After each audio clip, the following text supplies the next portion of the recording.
O livro que quase ninguém leu, mas que muda tudo? E se eu te dissesse que existe um livro na Bíblia que muitos cristãos nunca leram, não porque ele seja irrelevante, mas porque ele foi afastado? Um livro antigo, profundo, espiritual e para alguns perigoso demais. O livro da sabedoria. Para milhões de cristãos no Brasil, ele faz parte da Bíblia, é lido nas missas, está presente nas traduções católicas e ecoa nas igrejas, ainda que de forma discreta. Mas para outros milhões, esse livro simplesmente não existe. Ele foi retirado, classificado como apócrifo, colocado à margem como se suas palavras fossem opcionais demais para a fé.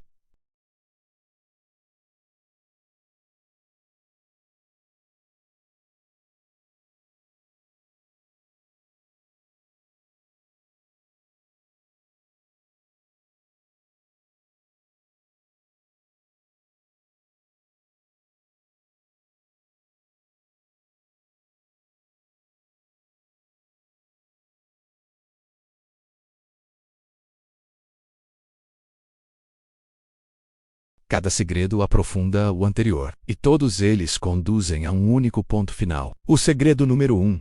Sem ele, nada faz sentido. Então respire fundo, silencie a mente e permita-se ouvir com atenção, porque este não é apenas um estudo bíblico, é um chamado à consciência espiritual. Capítulo 1. O livro que foi afastado, o status apócrifo.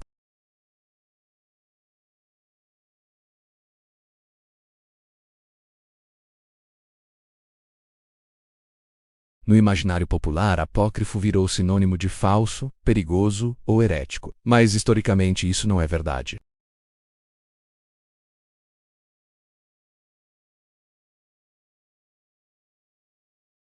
O livro da sabedoria foi escrito em grego, provavelmente em Alexandria, entre o século I a.C. e o início do século I depois de Cristo. Ele nasce em um contexto onde judeus viviam imersos na cultura grega, dialogando com filosofia, linguagem e pensamento helenístico. E é exatamente aí que começa o problema. Durante a Reforma Protestante, no século XVI, decidiu-se que apenas os livros escritos originalmente em hebraico fariam parte do cânon bíblico. Tudo que estava em grego foi retirado, não porque fossem desconhecidos, mas porque levantavam questões teológicas profundas demais para o novo modelo de fé que estava sendo construído.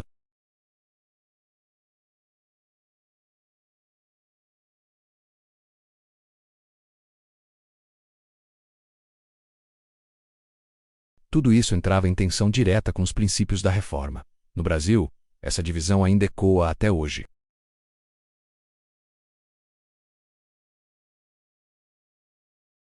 Protestantes, por outro lado, muitas vezes sequer sabem que ele existe.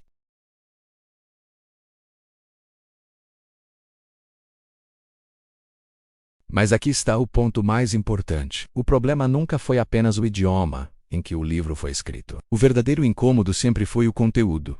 Porque quando a sabedoria começa a falar, ela desmonta estruturas, desafia certezas e expõe uma fé que vai além de doutrinas decoradas.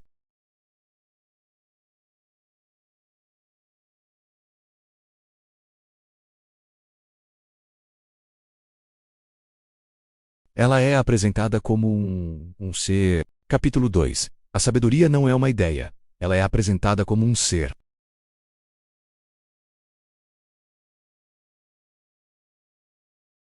A sabedoria não é tratada como um simples conhecimento acumulado, nem como inteligência humana, nem como capacidade intelectual. Ela é descrita como algo que age, que se move, que fala, que entra e sai da história.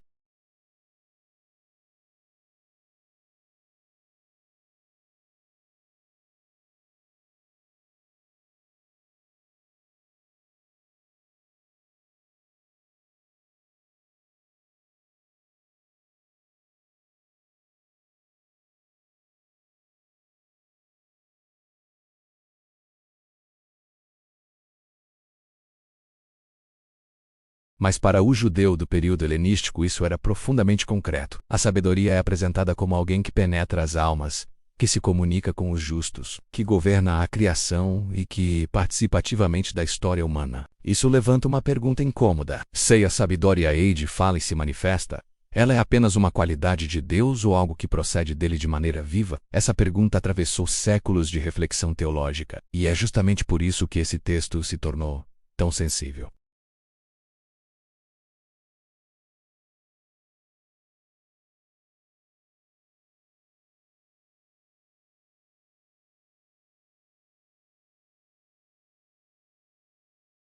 Há algo ali que parece ecoar outros textos das Escrituras.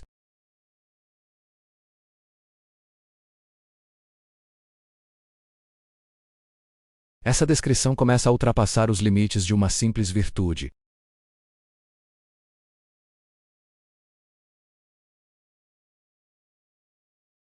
Porque quando falamos de uma palavra que procede de Deus, que estava com Ele no início e por meio da qual tudo foi feito, estamos nos aproximando de algo muito familiar.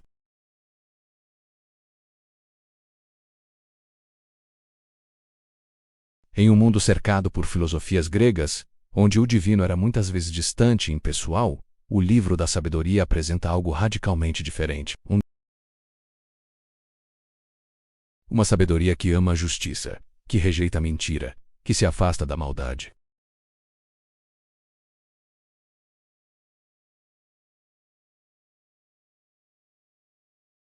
E essa presença não se impõe à força. Ela se revela aos humildes, aos que buscam, aos que têm o coração disposto.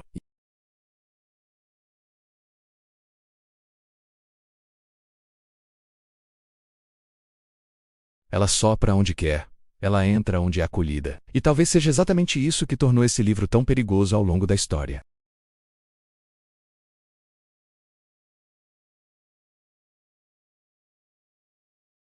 E se isso for verdade, então precisamos avançar ainda mais.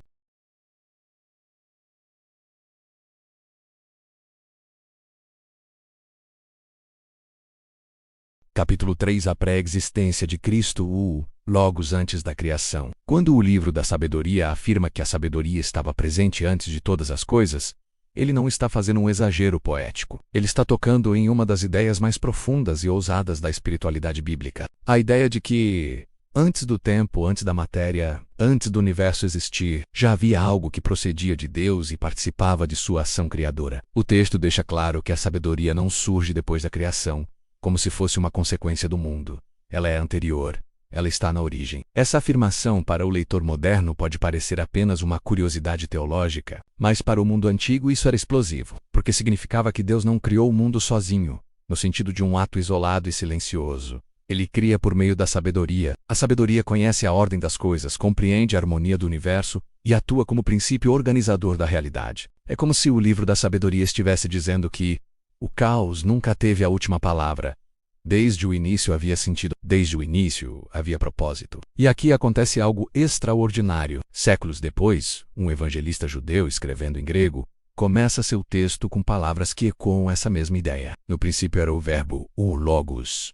A palavra, aquilo que estava com Deus e era Deus. Para quem conhecia o livro da sabedoria, essa conexão não era acidental. O Logos de João dialoga diretamente com a sabedoria personificada do Antigo Testamento. Não se trata de duas ideias diferentes, mas de uma continuidade espiritual. A sabedoria que cria, ordena e governa o mundo agora se revela de forma plena em Cristo. Essa é uma das razões pelas quais o livro da sabedoria foi tão valorizado pelos primeiros cristãos. Ele oferecia uma ponte entre a fé judaica e a revelação cristã. Cristo não aparece como uma ruptura, mas como o cumprimento. A sabedoria eterna assume carne, história e sofrimento. Mas essa leitura também gerava desconforto. Porque se Cristo preexiste a criação, então ele não é apenas um mestre moral ou um profeta inspirado, ele é parte do próprio mistério de Deus, e isso tem implicações profundas. Significa que a relação entre Deus e a humanidade sempre foi mediada por essa sabedoria viva. Antes da lei, antes dos profetas, antes dos rituais, a sabedoria já estava em ação. Isso muda completamente a forma como entendemos a história da salvação. Não como uma sequência de eventos desconectados,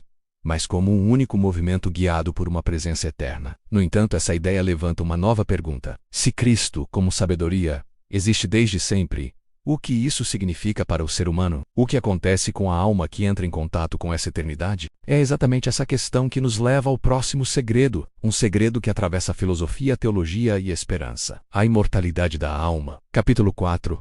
A imortalidade da alma. O choque entre a Bíblia e a filosofia grega. Quando o livro da sabedoria começa a falar sobre o destino da alma humana, ele entra em um território que sempre gerou inquietação, debates e até divisões dentro da fé. Porque ele afirma algo que para muitos judeus da época não era tão claro e que para séculos posteriores se tornaria profundamente controverso. O texto declara que as almas dos justos estão nas mãos de Deus e que nenhum tormento as alcançará. Ele afirma que aos olhos dos insensatos eles parecem ter morrido, mas na verdade estão em paz. Essa linguagem não fala apenas de uma esperança futura distante.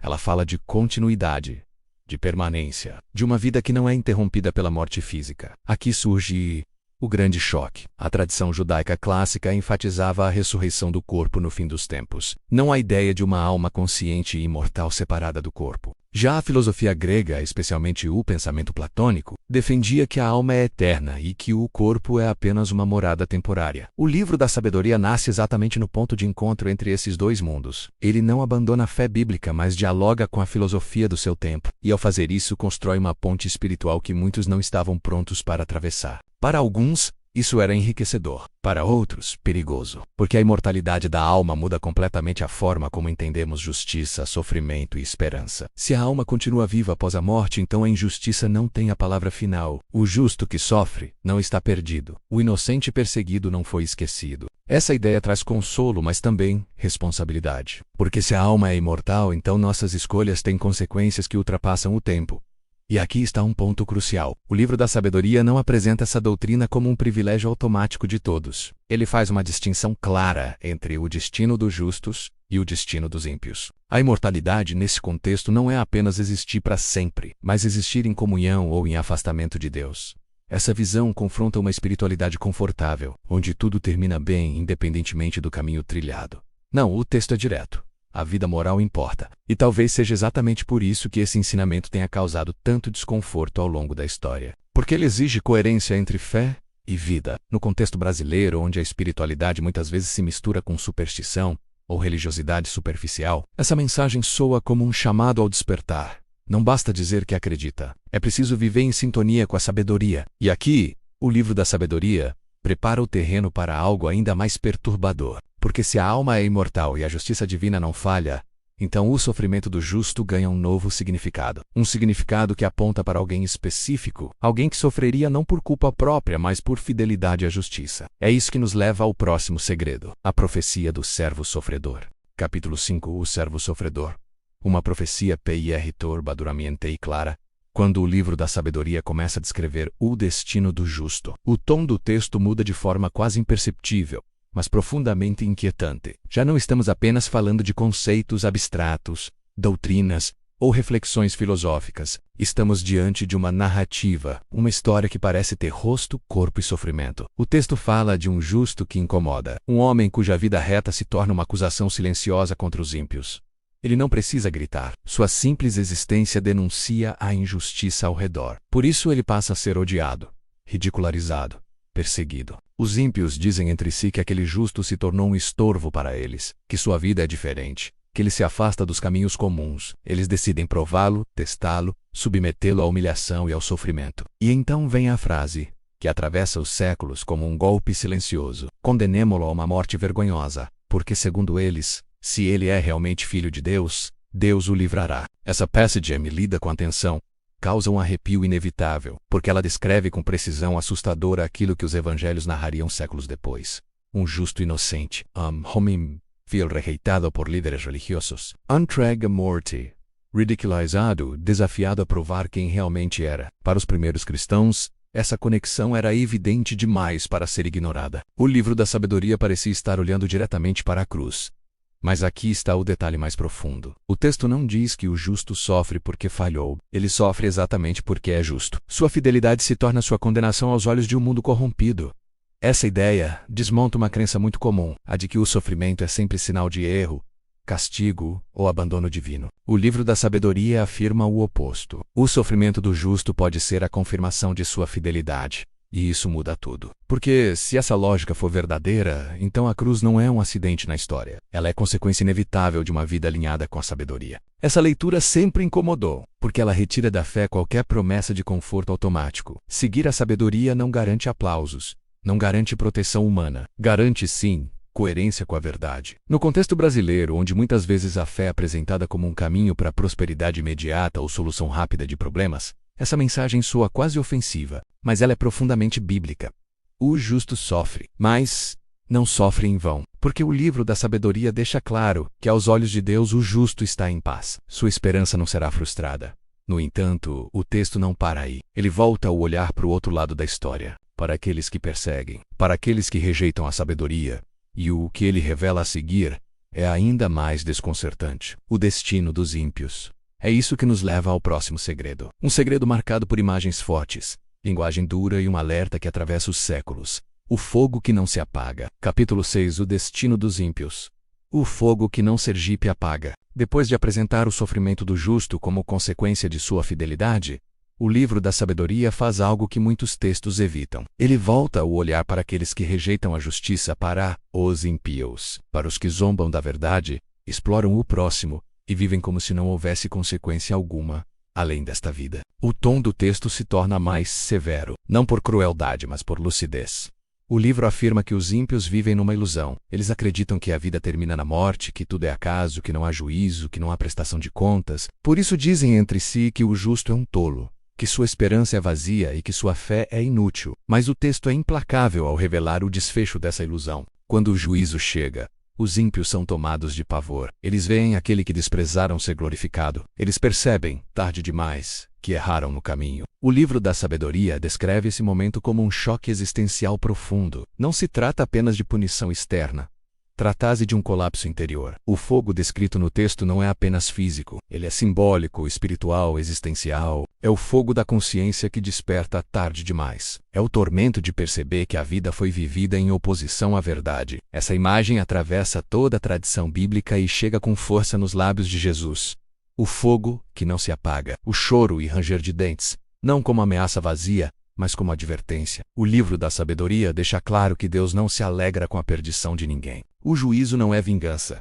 É consequência. É o resultado natural de uma vida vivida longe da sabedoria. Essa mensagem sempre incomodou, porque ela confronta a ideia confortável de que tudo termina bem, independentemente das escolhas feitas. No contexto brasileiro, onde muitas vezes se mistura fé com relativismo moral, esse texto soa como um alerta urgente. Ele lembra que justiça não é opinião. Verdade não é negociável, e a sabedoria não pode ser ignorada sem consequências. Mas aqui está um ponto essencial. O livro da sabedoria não fala do destino dos ímpios para alimentar medo, mas para provocar arrependimento. Ele expõe o fim do caminho errado para que ainda haja tempo de mudança. E isso nos leva a uma pergunta inevitável: como o ser humano chegou a esse ponto de afastamento tão profundo da verdade? De onde nasce essa ruptura entre Deus e a humanidade? O próximo segredo responde exatamente a isso: a origem da idolatria. Um processo lento, sutil e perigosamente humano. Capítulo 7. A origem da idolatria. Quando o luto virou culto, quando o livro da sabedoria começa a explicar a origem da idolatria, ele faz algo surpreendente. Ele não aponta primeiro para a rebeldia aberta contra Deus. Ele aponta para algo muito mais humano: o luto, a dor da perda, o vazio deixado pela morte. Segundo o texto, muitos dos primeiros cultos idólatras não nasceram de ódio a Deus, mas de saudade. Um pai que perde o filho, uma família que perde alguém amado. Para aliviar a dor, criase uma imagem, um retrato, uma estátua. No início, não para adorar, mas para lembrar. O problema começa quando a lembrança se transforma em veneração, quando o símbolo passa a ocupar o lugar do invisível. O livro da sabedoria descreve esse processo como algo lento, quase imperceptível. Ninguém acorda um dia decidindo criar um falso Deus. O afastamento acontece aos poucos. O coração humano, carente de presença, começa a se apegar ao que pode ver, tocar e controlar. E assim, aquilo que deveria apontar para Deus passa a substituí-lo. O texto é duro, mas profundamente realista. Ele afirma que a idolatria nasce quando o ser humano prefere uma imagem silenciosa a um Deus vivo que exige mudança.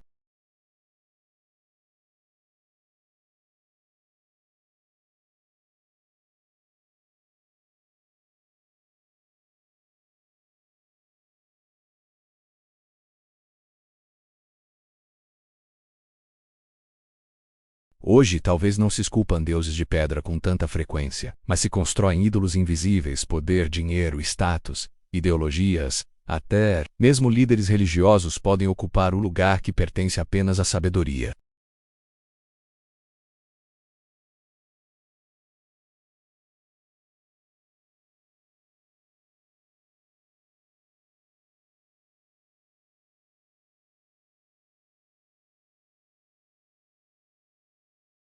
Mas o texto não termina em acusação. Ele aponta para uma alternativa. Enquanto a idolatria aprisiona, a sabedoria liberta.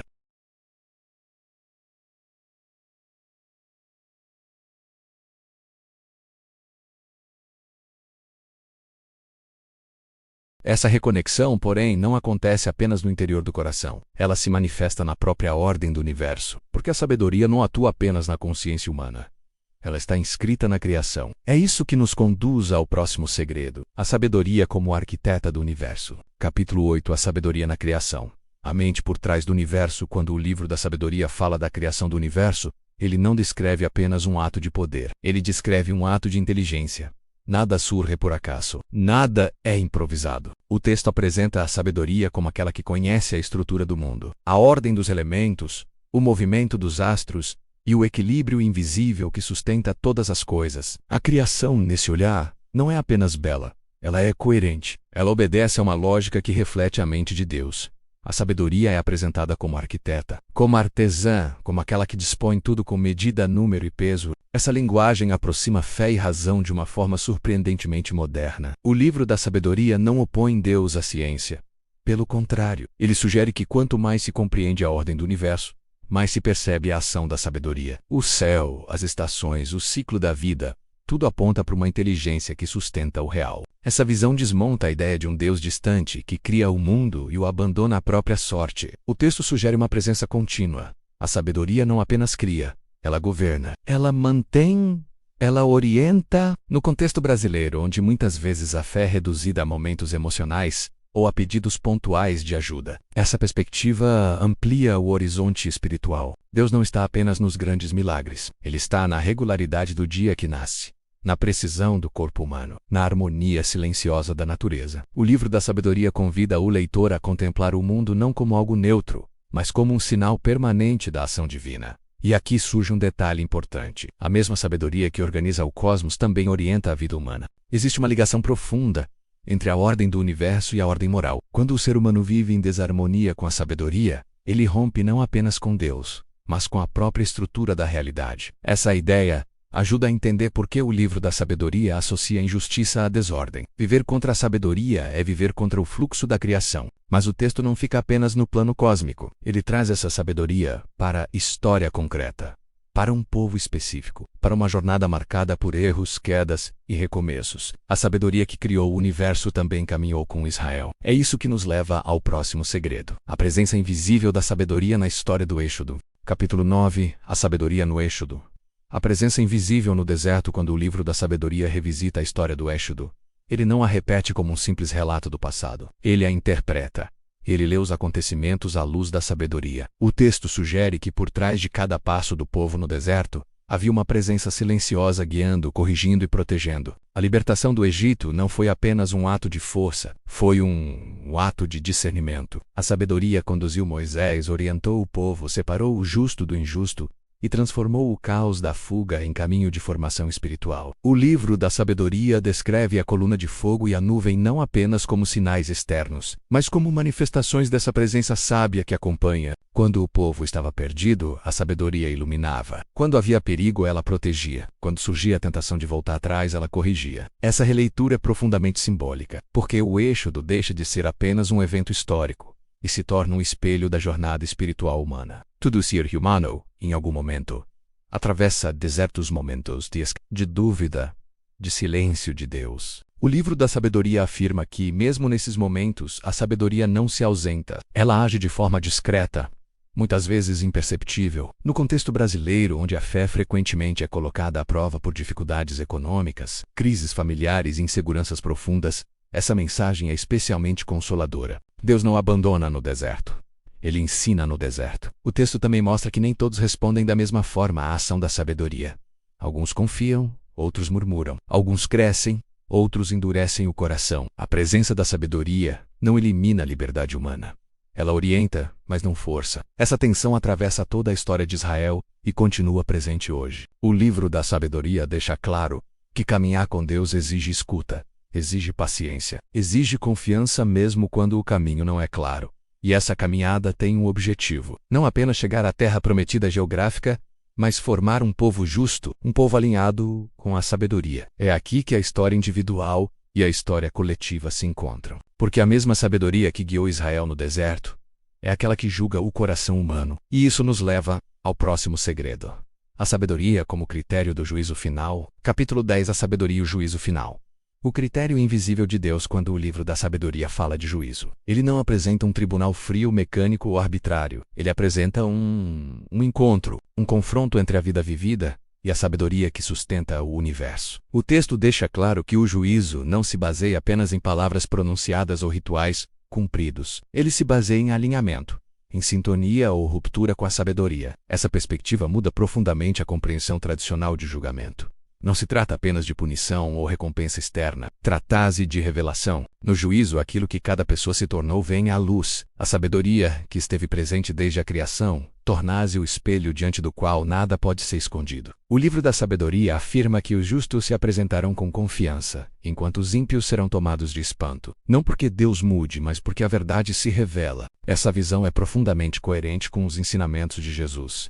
Ele fala de árvores conhecidas pelos frutos, de casas construídas sobre rocha ou areia, de uma verdade que liberta, mas também expõe. O livro da sabedoria antecipa essa lógica espiritual. Ele mostra que o juízo é consequência da relação construída ao longo da vida com a sabedoria. No contexto brasileiro, onde muitas vezes se confunde fé com identidade cultural ou tradição familiar, esse texto traz um chamado direto à responsabilidade pessoal. Não basta pertencer a um grupo religioso. Não basta repetir fórmulas de fé. O que conta é a vida moldada pela justiça, pela misericórdia e pela verdade. O livro da sabedoria insiste que a sabedoria ama o bem e odeia a injustiça. Ela não pode habitar em um coração dividido. Esse ensinamento desmonta qualquer tentativa de espiritualidade conveniente. Ele confronta diretamente o auto-engano, mas também oferece esperança. Porque se o critério do juízo é a sabedoria, então o caminho está aberto a todos que desejam buscá-la. O texto deixa claro que a sabedoria se deixa encontrar por aqueles que a procuram com sinceridade. Não há privilégio étnico. Não há favoritismo oculto. Há um convite universal. Esse convite, porém, exige uma escolha, e essa escolha precisa ser feita ainda em vida. Porque o juízo não cria algo novo. Ele apenas revela o que já foi construído. Esse entendimento prepara o terreno para um dos segredos mais transformadores do livro. Porque se a sabedoria é o critério, então ela não é um privilégio intelectual. Ela é um dom. Um dom que não pode ser comprado. É isso que nos leva ao próximo segredo. A sabedoria como dom de Deus.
Essa dinâmica explica por que tantos rejeitam a sabedoria sem perceber.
A sabedoria não exige perfeição. Ela exige verdade. E agora, antes de encerrar, eu quero ouvir você. Qual desses 12 segredos mais mexeu com o seu coração?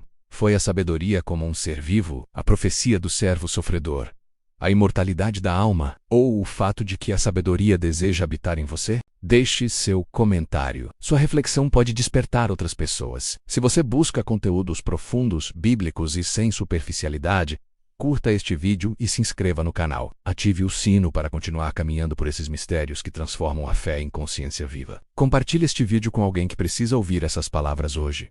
E lembre-se, a sabedoria ainda chama, a resposta sempre será sua.